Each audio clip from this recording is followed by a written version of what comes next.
Muhammad sallallahu alaihi wasallam. Sallallahu alaihi. Bapak Ibu hadirin rahimani wa rahimakumullah, di malam yang berbahagia ini coba kita merenung dan mengambil pelajaran dari salah satu firman dalam Al-Quran surat Al-A'la ayat yang keempat dan kelima. Ketika Allah Subhanahu wa taala berfirman, A'udzu billahi minasy syaithanir rajim. Walladzi akhrajal mar'a faj'alahu ghusaa'an ahwa. Yang artinya, dialah Allah Subhanahu wa taala zat yang telah menumbuhkan semua tumbuhan yang ada di muka bumi ini. Jadi yang menumbuhkan semua pohon-pohonan dan buah-buahan itu sejatinya adalah Allah Subhanahu wa taala. Manusia hanya sebatas ikhtiar.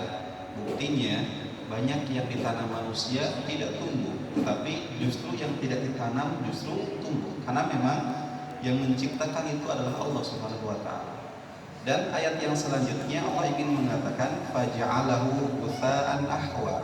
Dan Allah menjadikan tumbuhan tersebut kering kehitam-hitaman. Sebetulnya materi intinya adalah Allah ingin memberikan pelajaran berharga kepada kita. Kita melihat pertumbuhan, kita melihat pohon yang begitu rindang, yang begitu kuat. Suatu ketika pohon tersebut akan tumbang, atau kalau tidak, daun-daunnya akan jatuh menjadi kering kehitam-hitaman. Seorang ulama yang bernama Ibnu Abdiz Zain, beliau mengatakan maksud dari ayat ini adalah dhahabud dunya ba'da nadharatiha, bahwa dunia itu akan berlalu, akan fana setelah memperlihatkan kelezatannya kepada kita. Kita mengambil contoh misalkan seperti tadi, sesuatu yang sering terjadi di kita dan kita melihat dan menjadi saksi. Ada daun-daun yang berguguran. Orang yang tadi awalnya kulitnya kencang, lama-kelamaan akan kering juga. Orang yang tadi rambutnya hitam, lama-kelamaan akan putih berubah. Orang yang ketika masa mudanya kuat, gunung kudaki, lautan kuseberani, barbel angkat banyak, masa tua akan datang ketika tangannya bergemetar. Karena itulah hakikat dunia. Dunia itu fana, dunia itu akan hilang. Cuman pelajarannya, apakah umur kita yang sesaat ini akan kita biarkan fana begitu saja tanpa adanya amalan-amalan yang akan bermanfaat dan mengalir untuk kita ketika kita telah meninggal dunia? Itu pelajarannya. Maka Bapak Ibu hadirin rahimani wa rahimakumullah, tanamkanlah, pahamilah bahwa kehidupan yang kita jalani ini adalah kehidupan yang sementara. Dunia ini adalah ladang kita, dunia ini adalah tempat kita bercocok tanam. Siapa yang dia menanam kebaikan, maka suatu saat dia akan memanen kebahagiaan. Dan sebaliknya, siapa yang dia menanam dosa dan pembangkangan maksiat, maka suatu saat dia akan memanen kesengsaraan yang berujung kepada nerakanya Allah Subhanahu wa taala. Maka abadikan umur kita yang fana ini, abadikan apapun yang kita miliki di dunia ini, harta kita yang miliki, supaya pahalanya mengalir untuk kita. Momentum kita Ramadan adalah momentum yang sangat berharga.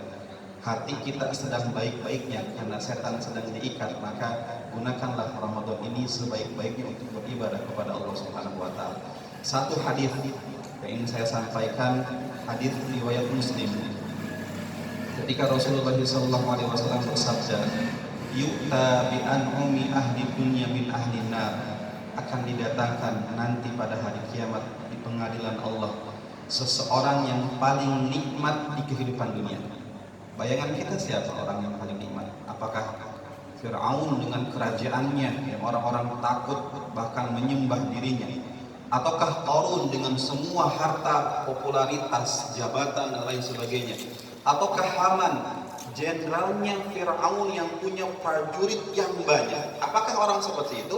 Atau orang-orang yang mungkin crazy rich, orang-orang yang punya jet pribadi, yang pergi kemana-mana pakai jet pribadi, kemudian makan dengan chef yang ternama, makan jutaan rupiah, kalaupun menginap di hotel yang, apakah itu orang yang paling nikmat di antara kita yang kita bayangkan? Cuman karena kekufurannya, karena kurangnya pahala dan kemaksiatannya, dia pun masuk ke dalam neraka.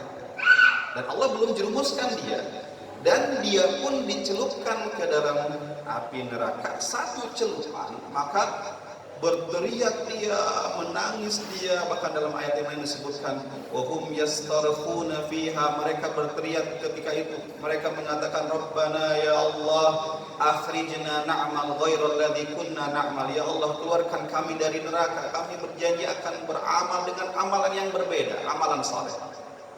Ketika itu Allah celupkan hanya sebatas celupan neraka, maka dia merasakan sakit yang luar biasa. Dan ketika itu Allah mengatakan, wahai hambaku, apakah pernah selama hidupmu kau merasakan kenikmatan-kenikmatan yang ada? Padahal sejatinya memori indahnya dia miliki, akan tetapi trauma neraka yang dia dapatkan itu menghilangkan semua kenikmatan tersebut. Akan tetapi sebaliknya ikhwan, Bapak Ibu hadirin rahimani wa rahimakumullah, didatangkan orang yang paling susah, orang yang paling susah kehidupan dunianya. Bayangkan siapa orang yang paling susah? Apakah orang yang ketika orang tuanya sakit datang ke rumah sakit, daftar ditolak rumah sakit karena tidak punya jaminan dan tidak punya biaya, sehingga yang dia bisa lakukan membawa kembali orang tuanya, menunggu ajal orang tuanya kesakitan seperti itu, kan orang paling sengsara? Ataukah orang yang paling sengsara itu adalah orang yang ketika duduk-duduk diremehkan, dihinakan karena jabatan dan status ekonominya yang rendah? Ataukah orang yang ketika menikah sampai dia itu meninggal dunia, hidupnya kontrak sampai suatu saat dia pernah diusir oleh majikannya? Ataukah orang yang paling sengsara itu adalah orang yang ketika dia berjuang di tengah terik matahari, dagang, jualan gorengan ataupun juga bakso, tiba-tiba ada orang yang menyerempet, jatuh, menangis dia melihat dagangan tersebut, sedangkan orang tersebut berlari? Kita tidak paham.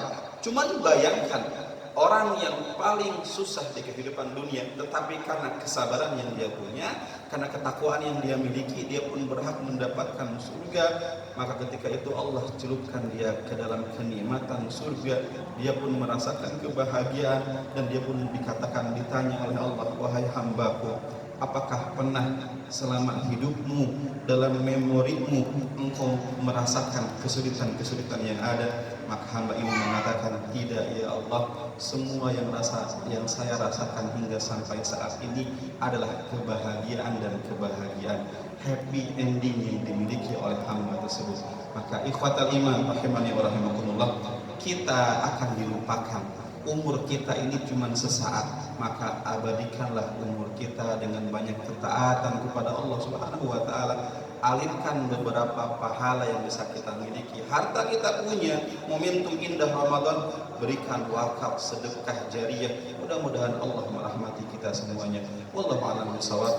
Subhanakallahumma wa bihamdika asyhadu an la ilaha illa anta astaghfiruka wa atubu ilaik. Wassalamualaikum warahmatullahi wabarakatuh. Waalaikumsalam warahmatullahi wabarakatuh.